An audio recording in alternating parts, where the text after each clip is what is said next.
This is bigger than just one late-night courtroom drama. Since starting his second term, Trump has been doubling down on mass deportations. This was one of his biggest campaign promises and his base loves it. In June, the Supreme Court even cleared the way for Trump to send migrants to third countries, not just their home country, without giving them the chance to argue they'd be unsafe. So this ruling is basically one judge standing in the way of Trump's entire deportation machine.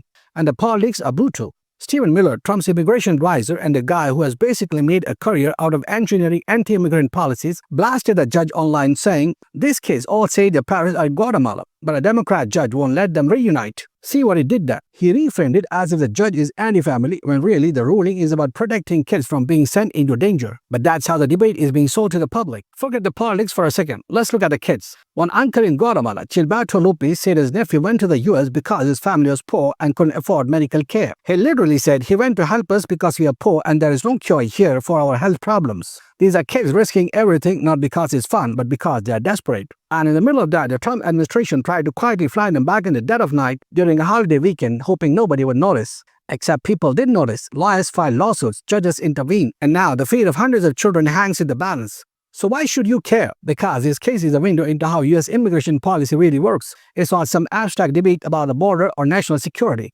It's little kids being shuffled on and off planes in the middle of the night. And the government can dress it up however they want. Repatriation, family reunification, pilot program. But at the end of the day, the question is simple. Are we protecting children or are we deporting them to danger? This isn't the first time kids have been at the center of Trump's immigration crackdown.